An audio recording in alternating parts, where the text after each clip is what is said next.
Firman-Mu pelita bagi kakiku, terang bagi jalan. Shalom, selamat pagi. Jumpa kembali dalam renungan harian GMI Ebenezer. Pikirkanlah perkara-perkara yang di atas dan bukan perkara-perkara yang di bumi. Kita berdoa. Pada pagi hari yang indah ini Tuhan, kami bersyukur dan terima kasih untuk kasih dan anugerah-Mu yang Kau berikan bagi kami. Kami syukuri untuk segala hal yang Tuhan boleh nyatakan kepada kami. Dan kami bersyukur hari baru Kau berikan untuk kami nikmati hari ini. Kami mau memikirkan sesuatu yang benar, melakukan hal yang benar, dan mengerjakan hal yang benar. Karena ketika kami melakukan hal yang benar, ada sukacita, ada damai sejahtera, dan kami akan merasakan bahwa Tuhan betul-betul hidup dalam kehidupan kami. Oh Bapa yang baik, perkenankan kami pada pagi hari ini untuk membaca dan merenungkan firman-Mu. Dan biarlah firman-Mu ini memberi kekuatan kepada kami untuk kami terus berpengharapan di dalam Engkau. Terima kasih ya Tuhan, di dalam dan demi Yesus Kristus kami berdoa dan mengucap syukur. Amin. Pagi ini kita akan bersama-sama merenungkan satu tema firman Tuhan, iman yang menyelamatkan. Bapak, Ibu, serta saudara-saudari, ada seorang anak kecil, dia selalu minta apa saja. Yang namanya anak kecil, apa yang dia lihat itu yang dia minta. Lalu orang tua selalu memberi apa yang diminta oleh anak. Ketika anaknya dibawa ke supermarket, dia lihat semua barang begitu banyak, bagus. Lalu diambil dorongan troli belanja, diambil semua. Lalu yang dia ambil itu bukan kebutuhannya.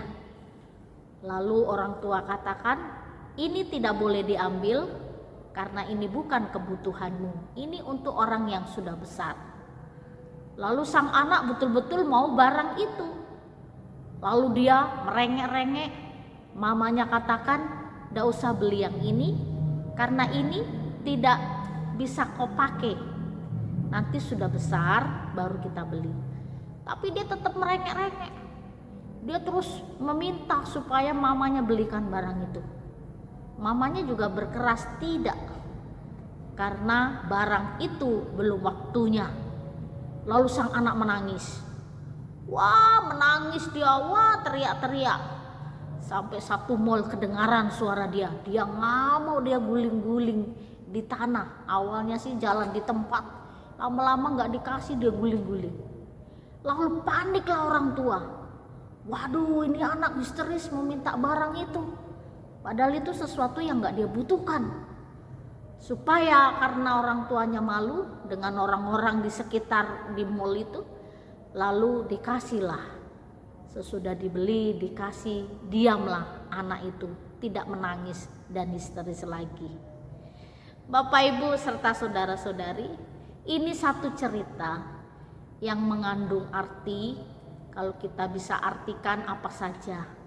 Tapi pada pagi hari ini khususnya cerita ini adalah bagaimana orang Kristen seperti anak kecil yang meminta banyak hal kepada Tuhan. Lalu ada doa yang dijawab dan ada doa yang belum dijawab oleh Tuhan. Karena waktunya belum tepat menurut Tuhan. Tetapi banyak orang Kristen menginginkan sesuatu. Kalau berdoa, hari ini berdoa, besok pagi dijawab oleh Tuhan. Hari ini meminta, hari ini juga ada sesuatu yang diberikan Tuhan lewat jawaban doanya. Kita bukan seperti anak kecil yang boleh meminta. Kita seperti anak kecil yang boleh meminta. Tetapi yang punya keputusan itu adalah orang tua atau Tuhan kita. Kalau sesuatu yang itu berguna dan menurut Tuhan itu yang terbaik bagi kita. Jadi Bapak Ibu serta saudara-saudari, ketika kita meminta kepada Tuhan dan Tuhan memberi, puji Tuhan. Kalau Tuhan belum memberi, ya terus apa kehendak Tuhan dalam hidup kita. Jangan gara-gara permintaan kita tidak dituruti lalu kita kecewa dengan Tuhan, dan akhirnya kita banyak orang meninggalkan Tuhan karena kecewa. Pagi ini firman Tuhan satu cerita tentang seorang perempuan yang 12 tahun sakit pendarahan. Dia sakit pendarahan, lalu bagi orang Israel perempuan yang sakit pendarahan itu najis. Apapun yang dia sentuh menjadi najis. Dan orang yang bersama dengan dia pun ikut najis. Lalu dia bertahan, bayangkanlah Bapak Ibu. Dia sakit pendarahan selama 12 tahun. Ini bukan waktu yang singkat. Penderitaan yang begitu berat. Lalu dia tidak meminta kepada Tuhan, ketemu dengan Tuhan Yesus, tidak meminta sesuatu. Tapi dia punya keyakinan, punya iman yang kokoh, iman yang kuat, pengharapan yang kuat. Dia menjamah jubah Tuhan Yesus. Dan akhirnya dia sembuh dari sakit.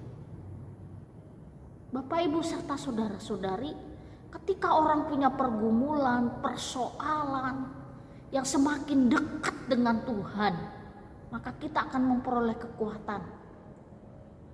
Lalu kadangkala doa kita kepada Tuhan itu bukan doa meminta lagi. Kalau sudah dekat dengan Tuhan, kehendak Tuhanlah yang jadi. Apapun kami berserah kepadamu. Perempuan ini tidak lagi permisi mau megang jubah Tuhan Yesus karena pergumulannya. Lalu Tuhan Yesus sadar ada sesuatu yang keluar dari tubuhnya. Dalam Lukas 8 ayat 46-47 demikian firman Tuhan. Tetapi Yesus berkata, ada seorang yang menjamah aku sebab aku merasa ada kuasa keluar dari diriku. Ketika perempuan itu melihat bahwa perbuatannya itu ketahuan, ia datang dengan gemetar, tersungkur di depannya dan menceritakan kepada orang banyak apa sebabnya ia menjamah dia, dan bahwa ia seketika itu juga menjadi sembuh. Perempuan itu ketika Tuhan katakan ada kuasa keluar dari tubuhku, siapa yang menyentuh aku? Lalu perempuan itu, saya yang menyentuh. Aku sudah tidak bisa bertahan, 12 tahun aku sakit pendarahan. Aku mau sembuh Tuhan. Aku mau sembuh dari sakit ini. Makanya ku jamah jubah Tuhan. Tanpa permisi, tanpa meminta, tanpa kata-kata. Tidak ada orang yang menghargaiku, tidak ada orang yang tahu siapa aku. Bahkan aku dikucilkan gara-gara aku sakit pendarahan. Bapak Ibu serta saudara-saudari, iman yang seperti ini loh yang Tuhan harapkan di tengah-tengah hidup kita. Iman yang menyelamatkan adalah iman yang tetap percaya kepada Tuhan. Ada pengharapan. Meskipun dalam hidup kita saat ini banyak di antara kita yang mungkin memiliki sakit yang menahun, bertahun-tahun sakit yang sama. Ada beberapa jemaat kita juga yang tidak kunjung sembuh dari sakitnya. Lalu apa gunanya kita punya Tuhan Yesus? Iman kita apakah iman kita kurang kuat sehingga tidak ada mujizat yang kita alami? Seringkali kita berpikir, oh saya kurang iman makanya tidak ada mujizat. Bapak Ibu serta saudara-saudari, kesembuhan itu di tangan Tuhan. Mujizat itu juga di tangan Tuhan. Tuhan yang berkuasa. Rasul Paulus sebagai rasul yang melayani Tuhan, siang malam sepenuh hati dia serahkan hidupnya. Dia rela menderita. Dia tinggalkan semua kekayaannya, pekerjaannya hanya untuk Injil. Tapi Tuhan izinkan dia sakit yang tidak sembuh. Sampai dia mati, dia tetap menahan sakit itu. Tapi Paulus katakan apa? Ketika aku lemah, maka aku kuat. Jadi Bapak Ibu serta saudara-saudari, iman yang menyelamatkan. Iman yang tetap percaya kepada Tuhan. Kalau Tuhan memberi kesembuhan, puji Tuhan. Kalau Tuhan belum memberi kesembuhan, tetap percaya Tuhan, tetap puji Tuhan. Hadapi hari-hari kita. Dan percayalah ketika kita lemah, kita akan kuat. Dan yang memberi kekuatan kepada kita adalah iman percaya kita. Oleh karena itu, mari kita tetap percaya kepada Tuhan. Tuhan memuji perempuan ini, perempuan yang sakit pendarahan. Imanmu menyelamatkan engkau. Engkau sudah sembuh dan jiwamu selamat. Jadi Bapak Ibu serta saudara-saudari, sakit apapun yang kita derita, berapa puluh tahun pun kita harus menahan penyakit itu.